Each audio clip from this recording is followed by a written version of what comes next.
Sam, when we made Evil Dead, I wanted to do something that.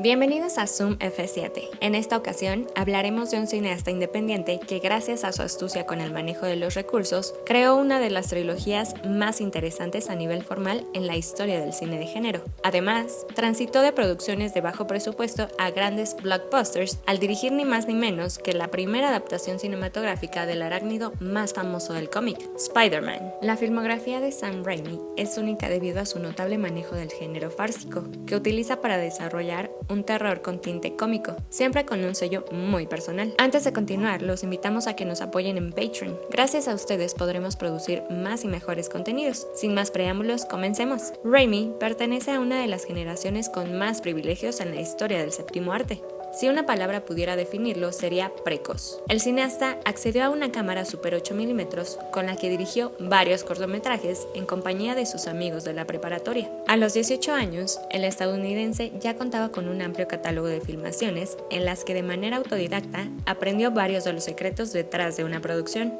De aquellas experiencias se desprenderían dos factores que definirían su técnica. El primero es el trío que conformó con Bruce Campbell y Robert Tappert. Bruce era el típico galán de la secundaria a quien debido a su apariencia colocaron recurrentemente frente a la cámara y que con el paso del tiempo protagonizó la trilogía por la que Raimi es reconocido, Evil Dead.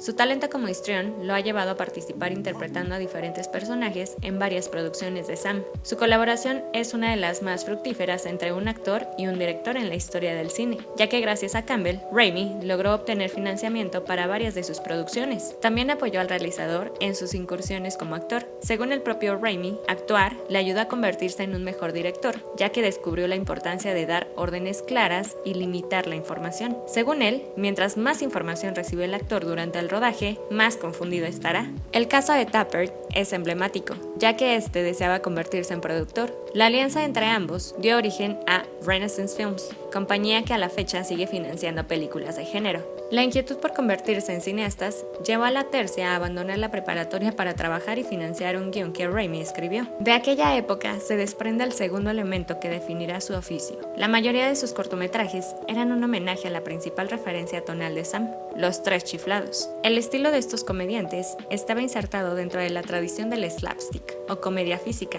que es en esencia un gag que se hace a través de la corporalidad. El fanatismo hacia los chiflados y el interés de Raimi por el terror dio origen a una hibridación del género por el que ganaría fama, el comedy horror. De dicha mutación surgiría una huella indeleble que el cineasta se encargará de imprimir en cada una de sus obras, aunque en apariencia ambos géneros se oponen debido a las emociones que busca provocar en el espectador. Los dos se encuentran insertados dentro de la farsa, género dramático que se caracteriza por hacer uso de la violencia física y que tiene además personajes extravagantes. Ambas son particularidades en la obra de Raimi, quien halló ese puente entre el uno y el otro. El genio del cineasta le permite transitar entre los dos en una misma escena. Sin embargo, entraremos en detalles más adelante. Los trabajos de medio tiempo permitieron a Raimi, Campbell y Tappert hacerse de una inversión semilla, la cual emplearon para hacer un mediometraje que era una versión corta de la película que deseaban filmar, y que hicieron con la idea de demostrar sus capacidades para enseñarlo a potenciales inversionistas. A este ejercicio lo bautizaron como Within the Woods. A partir de aquí se desprende otra de las características del autor, el particular modelo de financiamiento independiente que propuso con su ópera prima. Si bien la idea de crowdfunding o financiamiento de masas ya se había visto gracias a John Cassavetes, el caso de Raimi propone una alternativa para cineastas que trabajan con bajo presupuesto.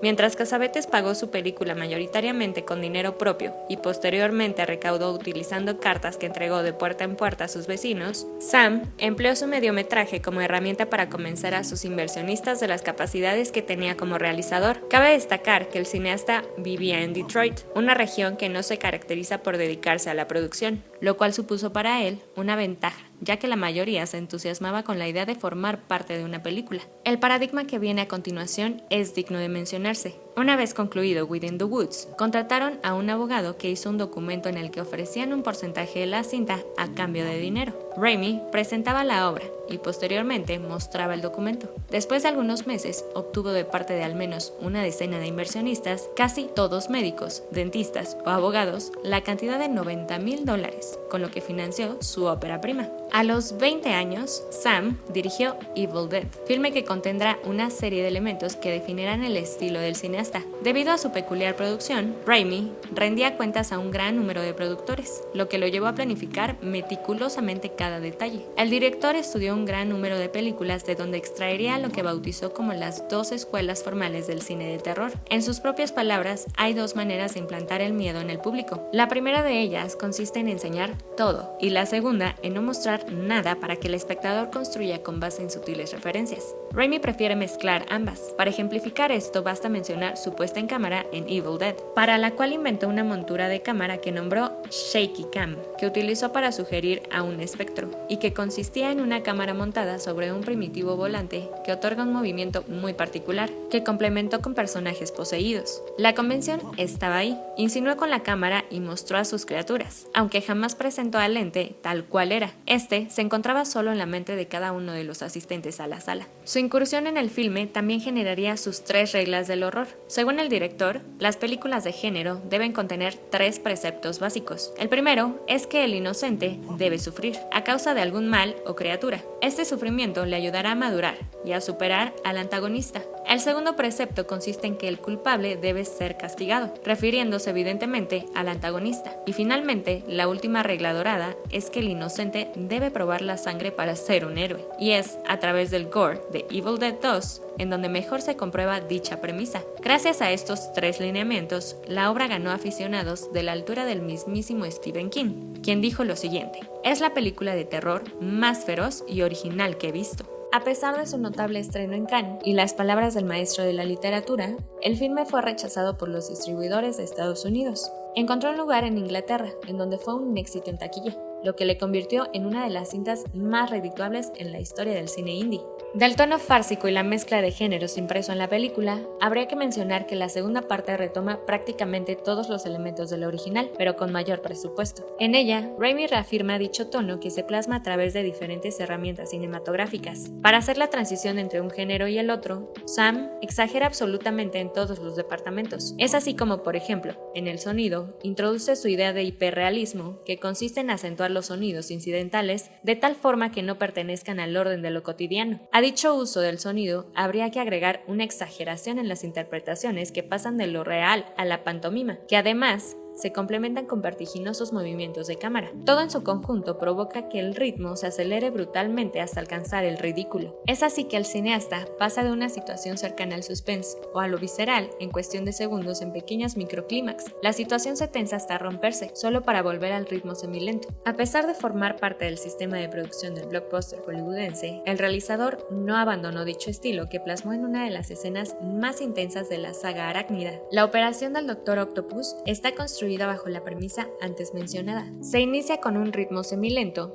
digno del suspense hitchcockiano, y cuando los tentáculos atacan, empieza el toque Raimi. Zoom in y zoom outs, acelerados que se complementan con sonidos incidentales hiperreales y actuaciones fársicas. Un deleite dentro de la que está considerada por muchos como la mejor película de superhéroes del siglo XXI. Y todo aquello solo pudo lograrse gracias a la conjunción del horror con el tono de los 3 chiflados, una mezcla en apariencia disonante, que encontró una conexión en el director estadounidense. Finalmente, Raimi es de los pocos realizadores que pone a su obra como puro entretenimiento. El director cree fervientemente que el séptimo arte debe entretener. Para él, el peor crimen que un cineasta puede cometer es hacer una película aburrida, lo cual se encadena con su idea sobre la forma en la que debe ser apreciado el cine de género. La mejor manera de ver una película es con un público masivo, ya que el miedo se esparce como pólvora. Cuéntanos en los comentarios, ¿cuál es su película favorita de Sam Raimi? ¿Qué otro cineasta les gustaría que analizáramos? No olviden suscribirse, compartir, regalarnos un like,